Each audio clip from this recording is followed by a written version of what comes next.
Oh, all the clapping. Hi, everybody. I'm Kara Swisher. I'm here for this panel, which I'm very excited about moderating. We have lots to talk about.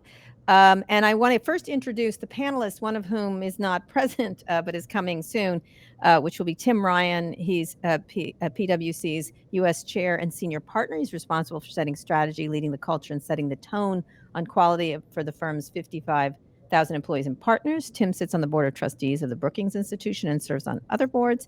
He's worked with a small group of CEOs to launch CEO Action for Diversity and Inclusion, now the largest ever CEO-driven business commitment to advance diversity and inclusion in the workplace. He will come. There's some technical difficulties, but he may just pop up anytime. So we'll like to have that happen.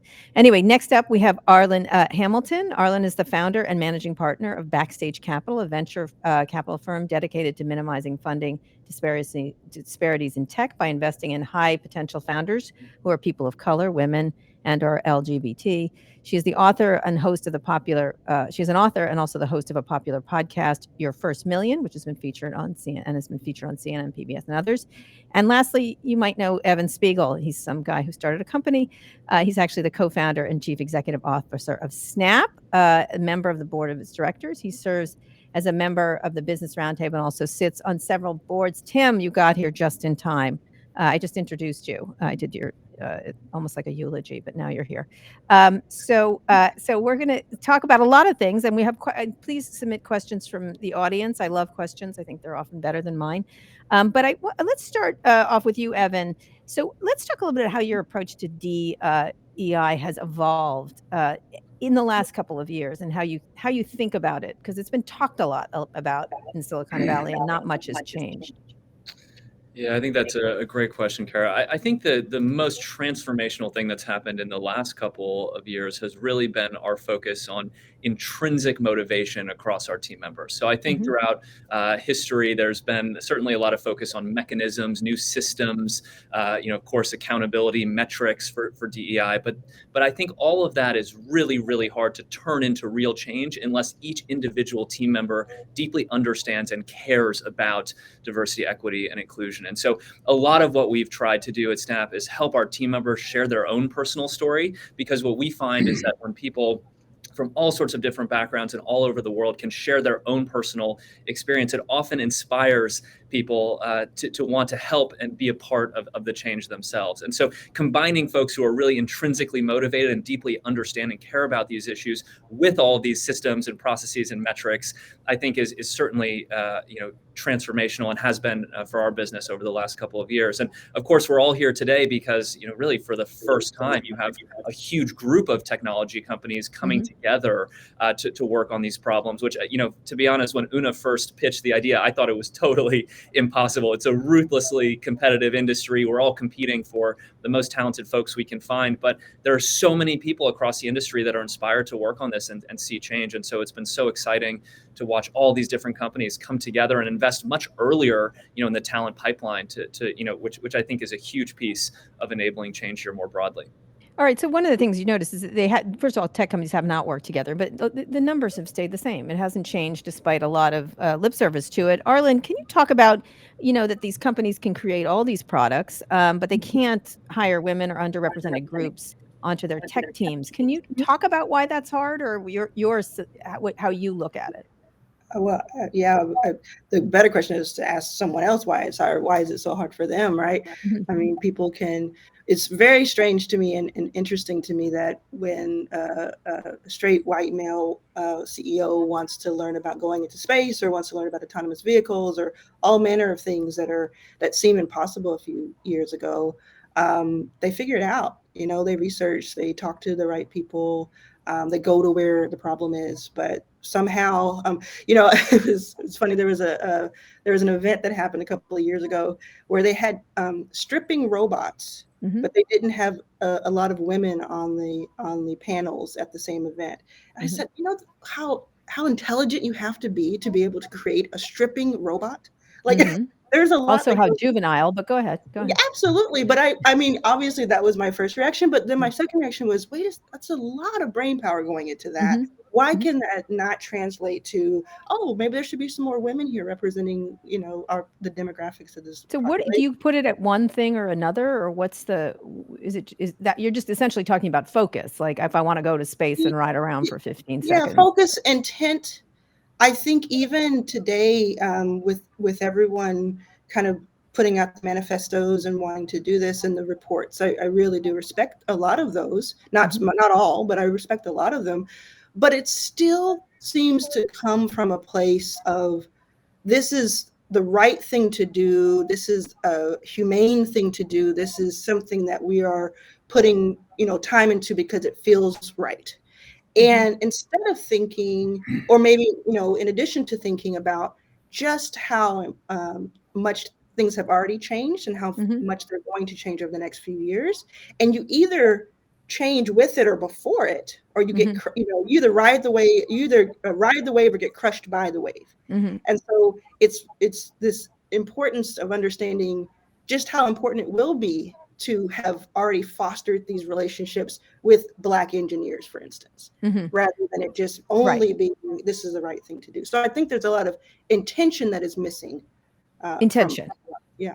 So one of the things, Tim, when you're thinking about, this is a question and also something I was going to ask, it's always been seen a little as punitive, or you have to do this or eat your vegetables kind of thing. How do you move DEI from a compliance sort of tick box approach, this is a question, toward a talent management strategy? I think it's the idea that it's, you stack rank these things and it's like number 8. Like, how do you get it to be something that's not necessarily doing the right thing, which is a good reason to do anything, by the way. It always gets insulted, but it's actually a very good reason to do things. To, a talent management and keeping people in companies and developing a more diverse workforce. Yeah, Kara, thank you. And it's good to be here with everybody today.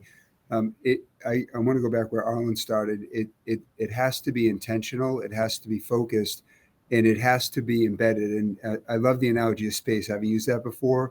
But what I've always believed is a board would never accept the CEO walking in the room and saying, I have a hole in my balance sheet.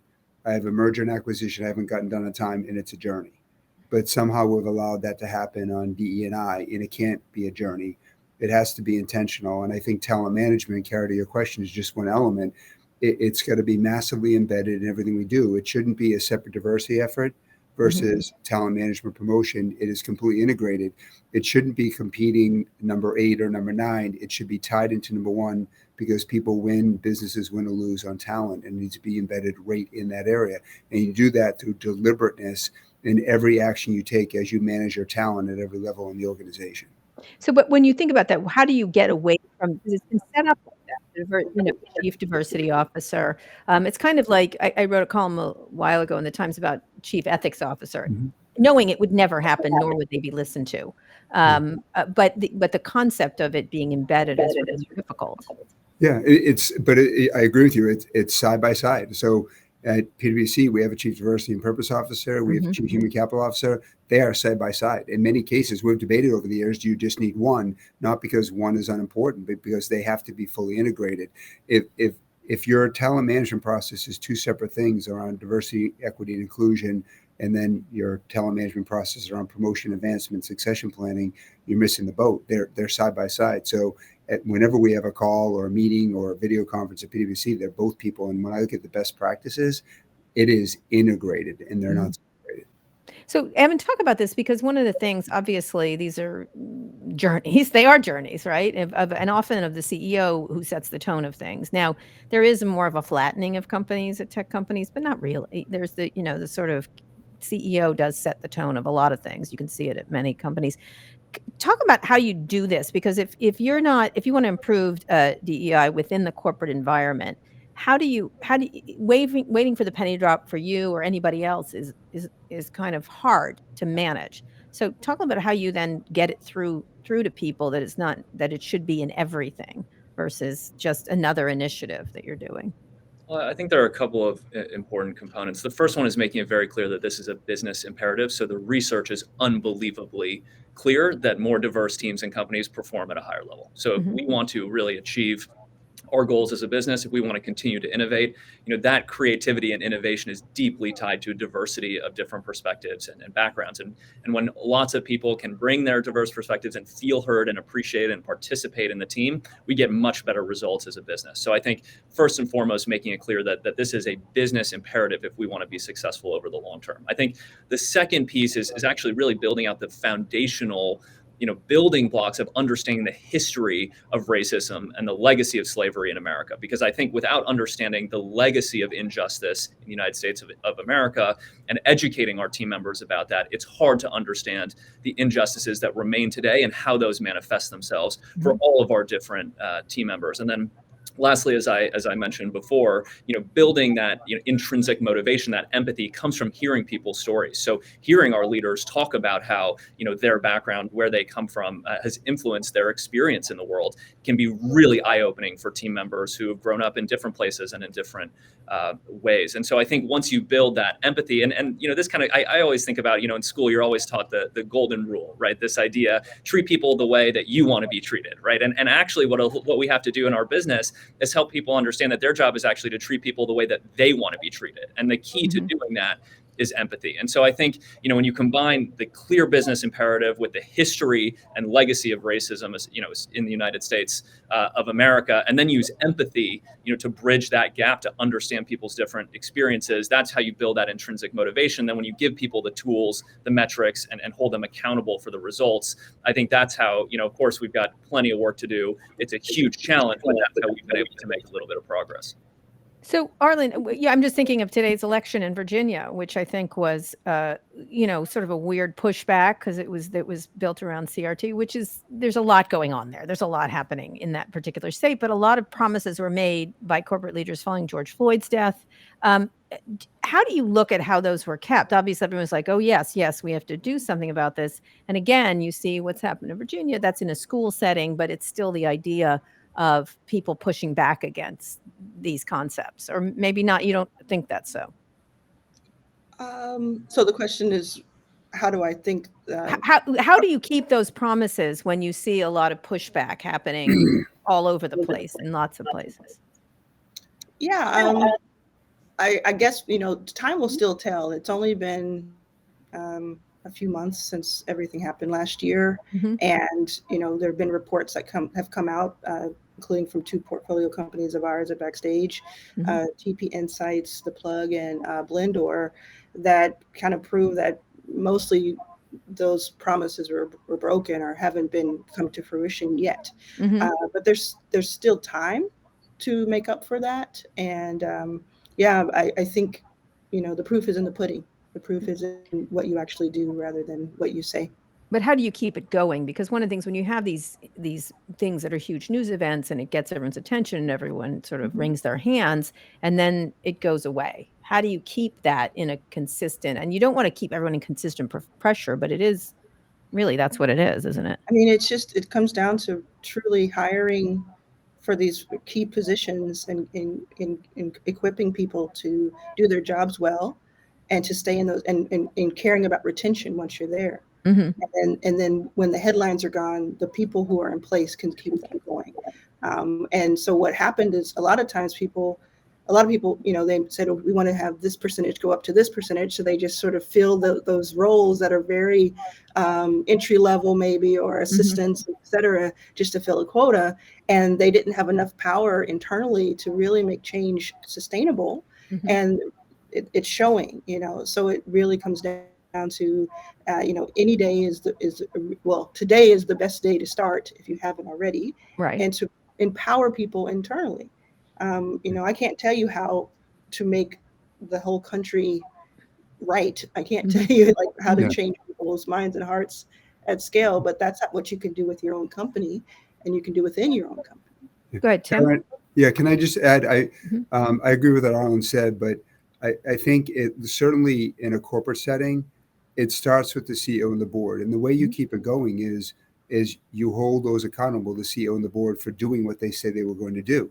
I agree that after the headlines are gone, but if someone says they're going to do something, the accountability starts with the CEO and the board. Like that's the way our system is set up.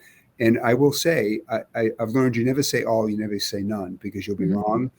I am encouraged by what we're seeing in corporate America. I am seeing more dialogue at the board, more actions, more reporting, more discussions about the hard actions, more discussion about how do you deal with those pushback. And those are hard discussions, but I'm seeing that happen more since George Floyd's murder than I did before. Now, I also agree, you got to see the results coming out. But to answer your question and build on Arlan's answer, the way you keep it going is the board and the CEO hold themselves accountable. The board holds the CEO accountable. The CEO is accountable to keep it going at the end of the day. And yes, then it's getting the right people, making the investments, making the hard decisions, understanding you are going to have pushback in an organization. But I believe that starts with the board and the CEO in a corporate setting. And I am generally encouraged, not naive, but generally encouraged by. Give me an example of encouragement.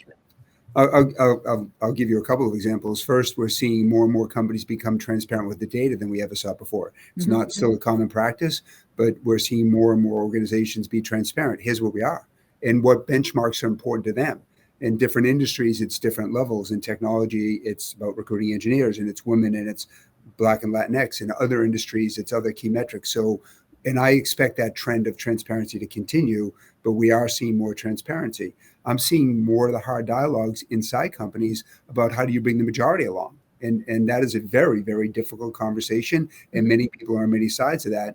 But we're seeing more companies have dialogues around how do you bring the white man along without them having to feel left out. And I'm not saying we shouldn't be, I'm not saying we should be empathetic to that. But if we're talking about real hard discussions about moving the ball forward, I'm seeing more of those conversations than I've ever seen before. Those are just two. What I say, one is a hard, more transparency. We're seeing that. One is an incredibly necessary soft example. So those would be two, Kara. So Evan, when you're thinking about doing this and building it into the business plan, one of the things you talked about was having other tech companies cooperate.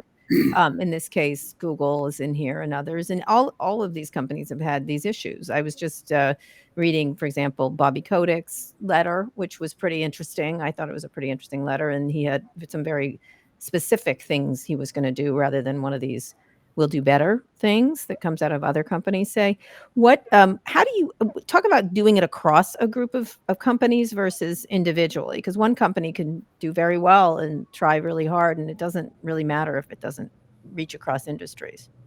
I think this is a really great question. It allows me to speak to one thing I'm specifically excited about, which is that by having all of these different companies really work together, we could potentially see systemic change in, for example, our education system.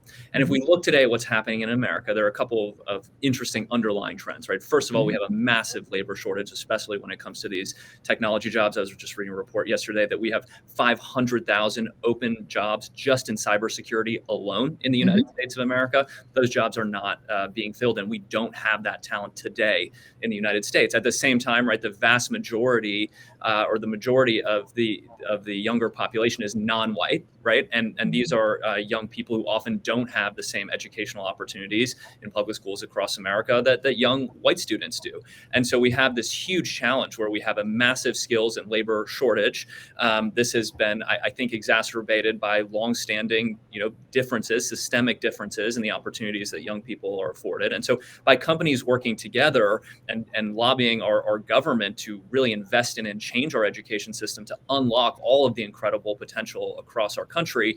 And to do that, of course, by providing computer science classes, by providing the foundational math classes you need to be able to succeed in computer science, the overall industry will benefit. Young people who may not have had these opportunities before, hopefully will be able to realize those opportunities. And of course, you'll expand the pool of diverse talent in this country. So I think, this is a massive win-win-win for businesses, for young people, and of course, our country over the long term. But does it make it a difference that more of you are doing it together? I've heard this a lot. Not that, I've been around a lot longer, and it's certainly something I don't want to say lip service because I think they mean it. Like, it's not even that. It's that it doesn't move the needle in any ways in terms of the numbers. So does bringing all of you together matter, or was it better when it's competitive and if a company does it, they succeed and then others copy it?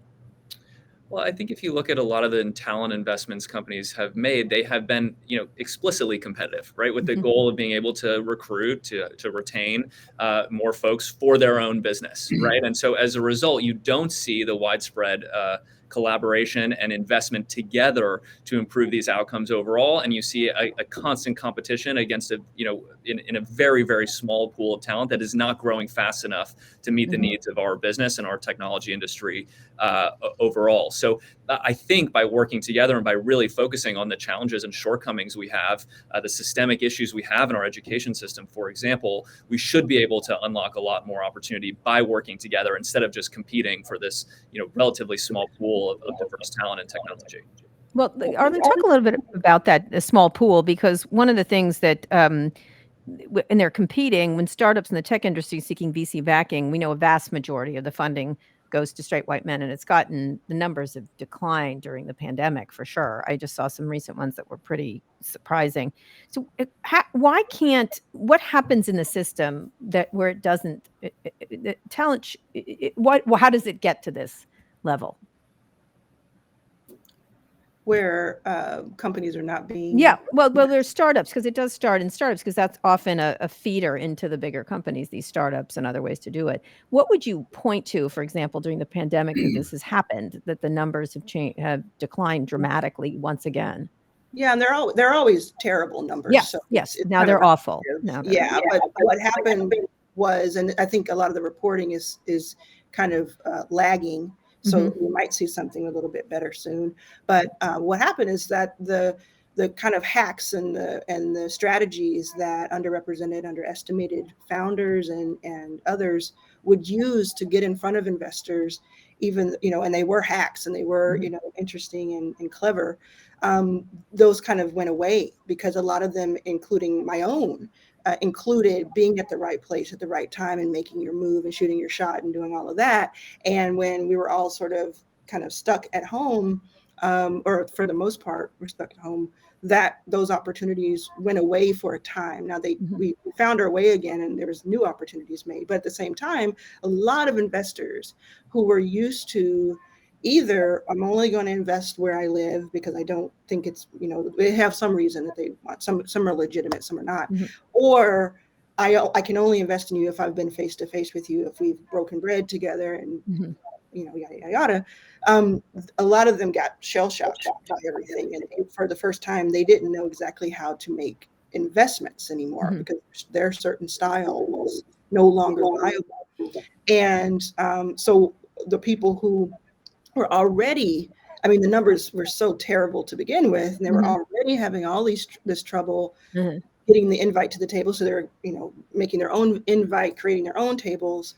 That got stuck, and one of the stories I tell and have told in my book is, one of the investments I got for Backstage early on was kind of cornering Chris Sacca in a situation where he was getting makeup done for 30 minutes. And I was the person that was going to be in front of him, and it was a Black person working at the event of no other Black person but me and that person, pushing the button to let me literally go up the elevator to meet him, knowing where he was going to be. And so those types of examples and strategies you couldn't really do over Zoom or right. Yeah, I'm all for hunting down Chris Sacca at any time. Well, it worked. He became an investor. Good. He should. But that happened, and then. But the good thing is that kind of got corrected. People adapted more quickly than I thought they would, and you started to see things. You started to see things where there were already deals in play that just hadn't been announced yet, that were really accelerated during last year, and then also people were waking up, they call it being woke. They were awakened from their slumber, and people were figuring out, I should actually put money behind people that I haven't been putting money behind, because, this is a thing now. So now I think you're going to see, when you see reports from 2021, you'll see something switch. And I hope that's true. So Tim, when you're talking about this idea of getting accountability, which is what Arlan was talking about too, is a lot of these leaders are not accountable. They don't have to be accountable. So how do you tie it to revenue? How do you make it happen? Yeah, ultimately, Kara, I think the accountability is going to be made choices by customers, investors, and employees, and I think we're seeing that now in the talent shortage. So I think we are seeing more and more bonuses, pay, promotions, advancement tied to hard numbers, and I think that has a place. But ultimately, and especially in a world where we're short talent, we're seeing it now, and companies that have the right culture, the right focus on this, the right representation, they are winning the war for talent. I don't see how you compete. To me, there's the immediate term, and I think what I'll say the traditional way of thinking about accountability, which is important and has a place in the system. That's important, and I think you got to tie that both to hard numbers around representation, but you've also got to tie it to how people feel about being included, and I've seen different ways of measuring that. But I think what is equally important is the way you measure this is a company's viability at the end of the day. Our demographics in the United States are changing. That is a fact. That is not an opinion. The demographics are changing.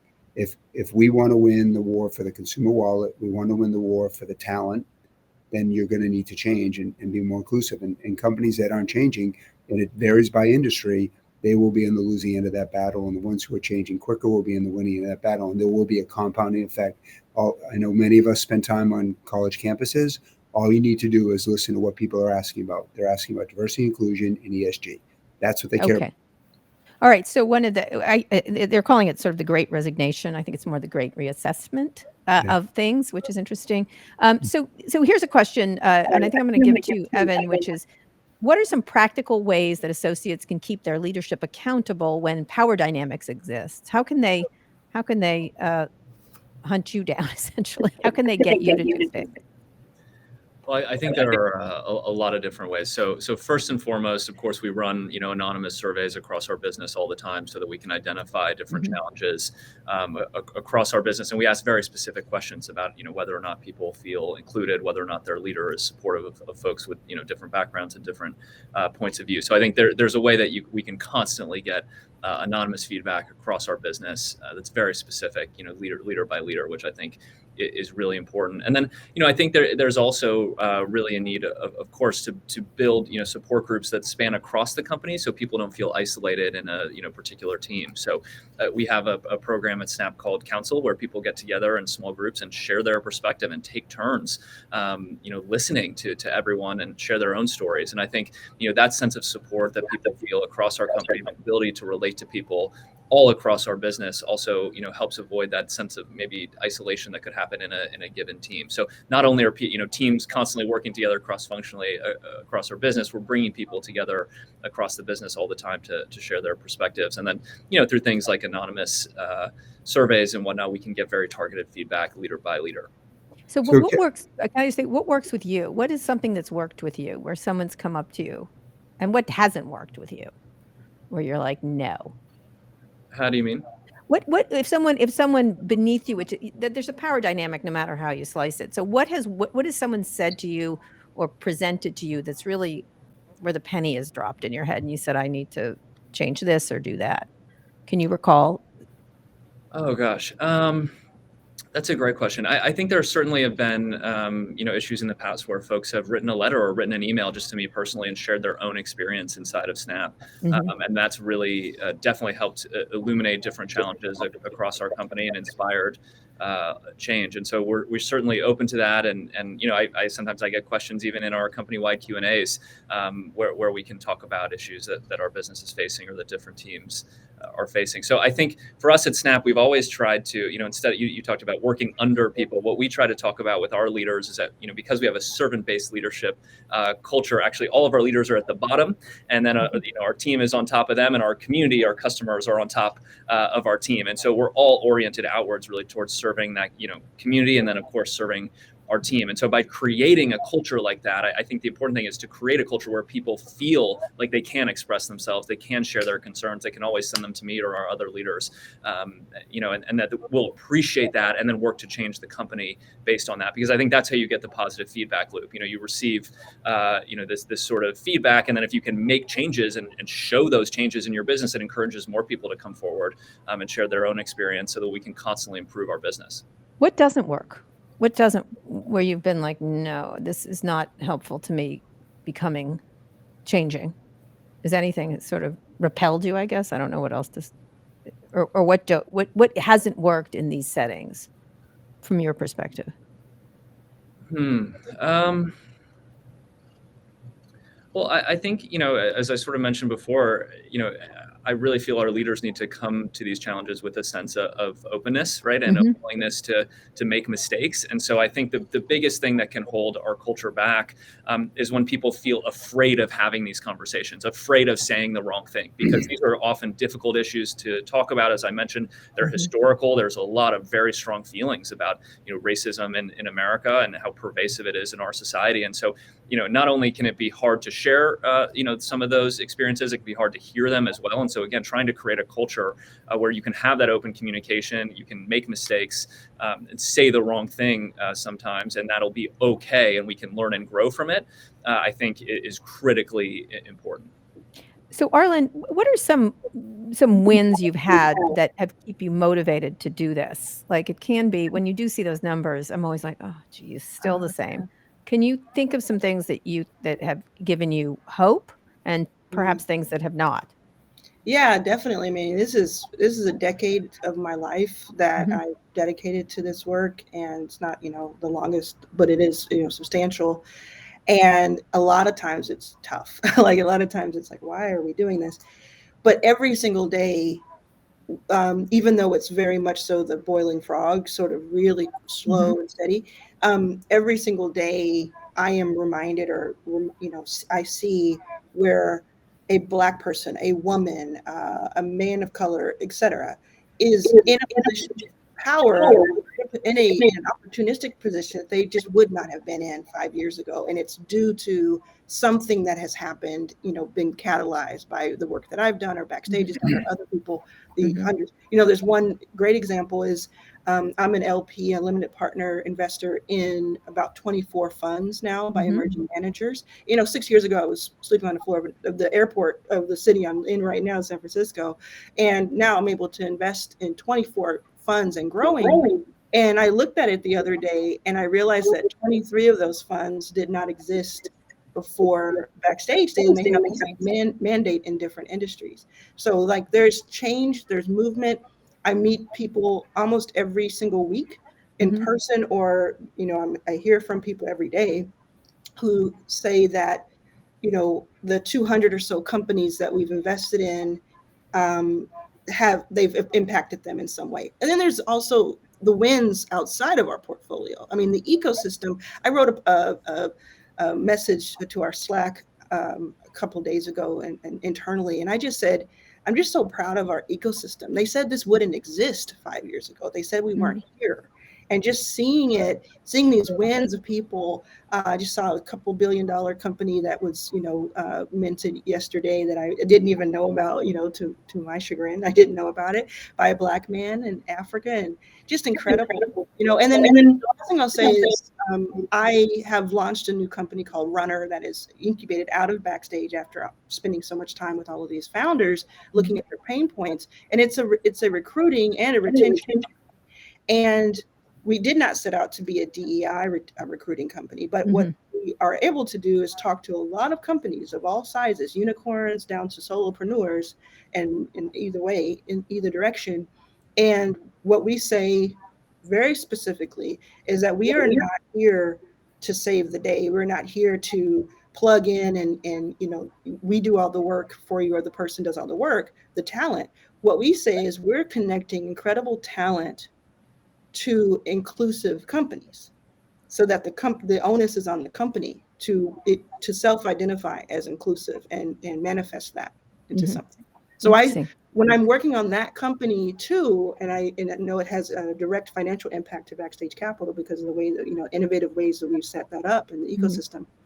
I look to the future of, wow, in a decade from now, I'm going to be looking around and it's going to be tech titan after tech titan, who of all stripes, the way it should Mhm. represent our demographics and true diversity. And then also these companies who have had a hard time, or companies that are starting out and just getting into having capital, they don't have to make the same mistakes as the people right in front of them, Mhm. before them.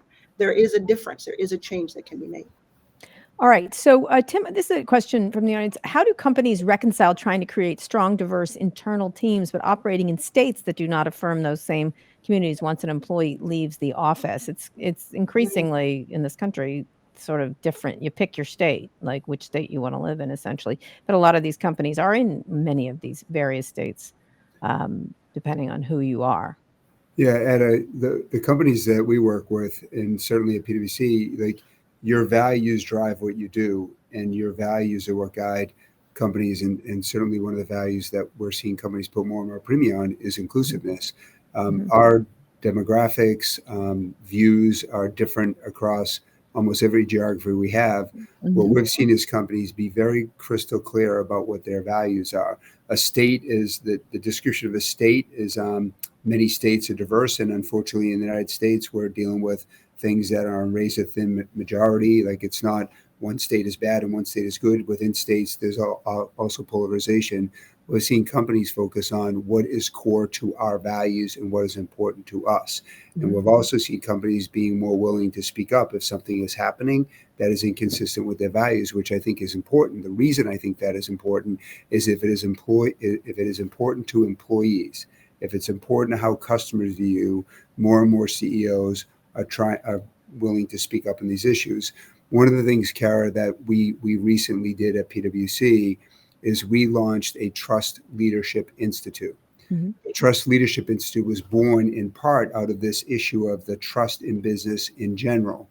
And our goal is to take 10,000 people, current and future C-suite executives, half of which will be women or diverse, 10,000 people over 3 years through a Trust Leadership Institute. The first cohort launches in 2 weeks. It'll be 250 people.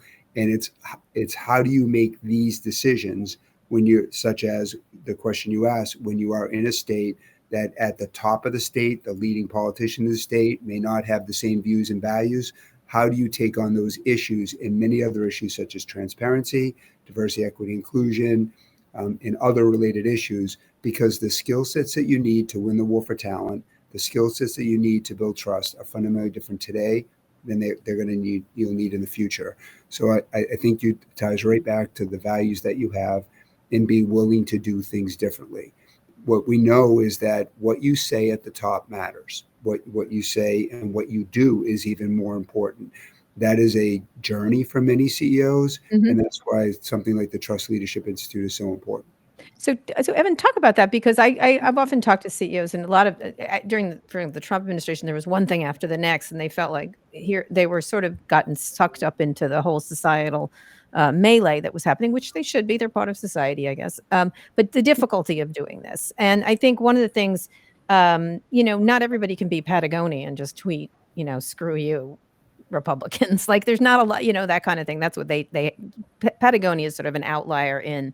They made it part of their brand in doing it. Can you talk about how you think about that when especially around issues around diversity, equity, and inclusion?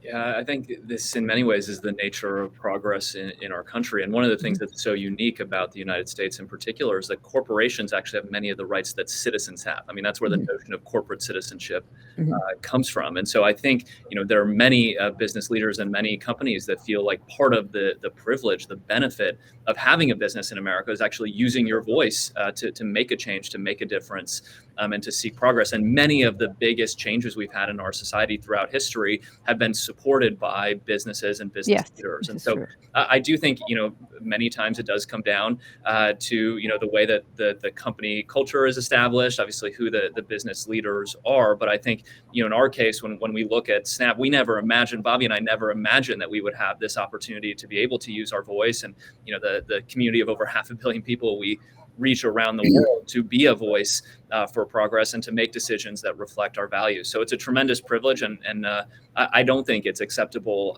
in this day and age, and with the benefits and privileges that we have as businesses and business leaders, to opt out of that equation. How do you pick and choose, though? How do you decide?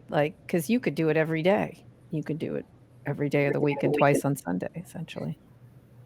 Well, I think one of the sort of touchstones that we use is our own company values. So we have 3 values: kind, smart, and creative. And there's sort of a Venn diagram of those values and our values in America, which are freedom, equality, and justice. And so we look for opportunities where those values sort of line up in that area in between that Venn diagram, and those are the areas in maybe priority order where we try to make our voice heard. But there's no question in our mind that if America wants to continue to be a leading innovative country, that we're going to have to bring out the best and the incredible talent and diverse talent that we have in this country. And so that's a no-brainer area for us to engage, that not only lives up to our values, but also I think is very clearly expressed in the values of this country as well.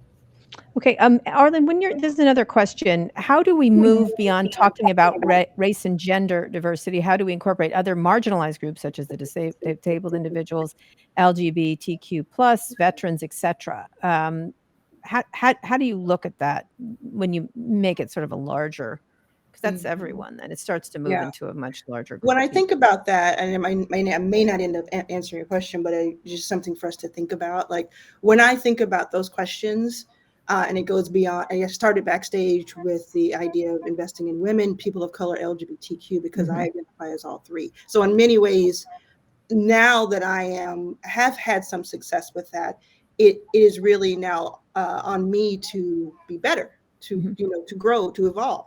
And so when people ask me, which happens all the time, why don't you have in your mandate that you're investing in veterans or disabled or people who are over 65?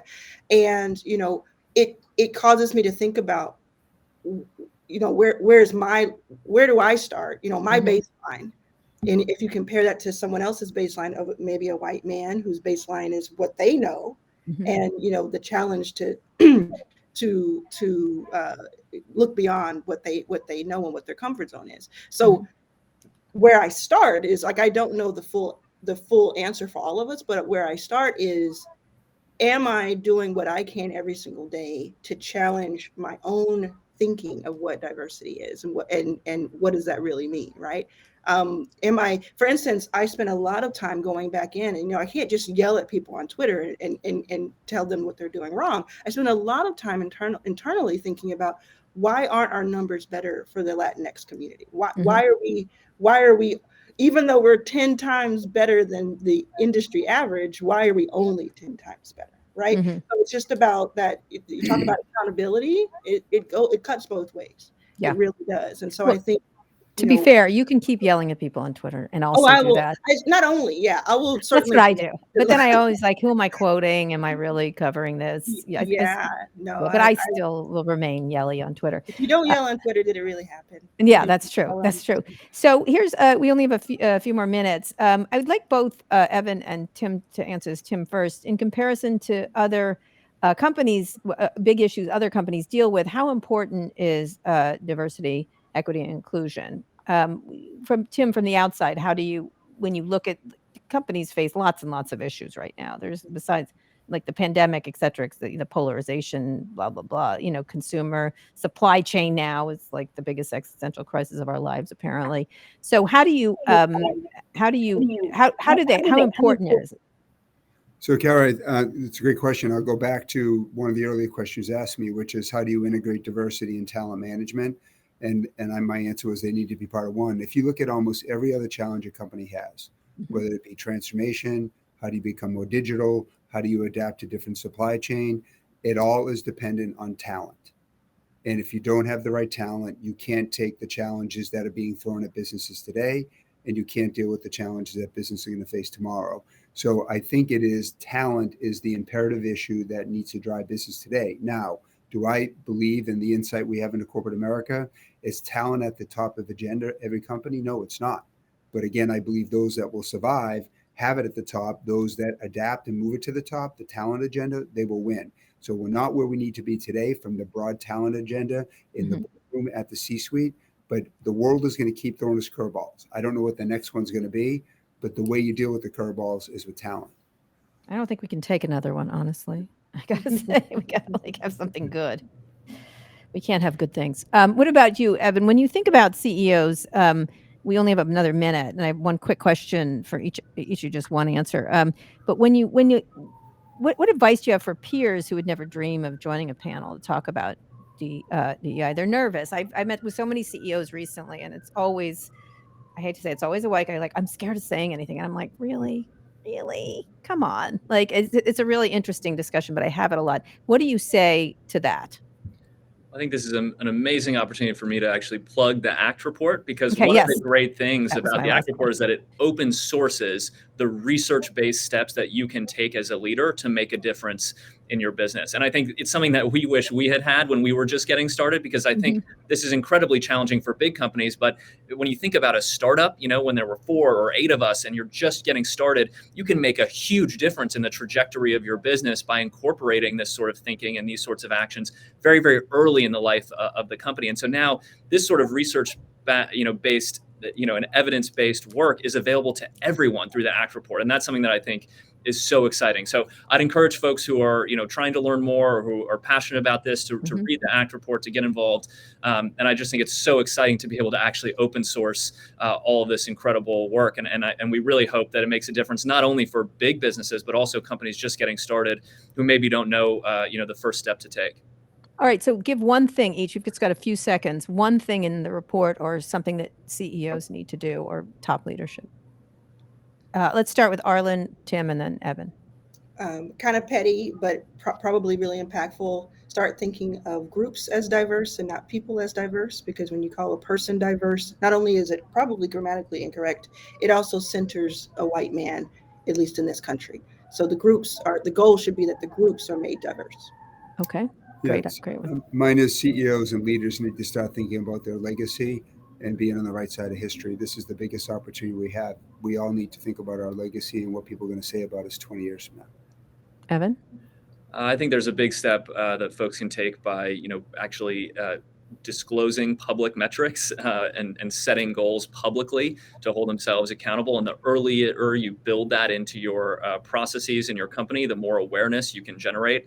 And then I'd add on, the more that people can do to invest in the long-term talent pipeline in the country, specifically around education, I think that can make a huge difference. And we've got to start today, because it takes a long time for folks to wind their way through our education system and really contribute as really talented engineers. Great. Thank you all. Thank you, Evan, Arlan, Tim. We really appreciate it. Thanks, Kara. Thank you, Evan. Thank you, Arlan.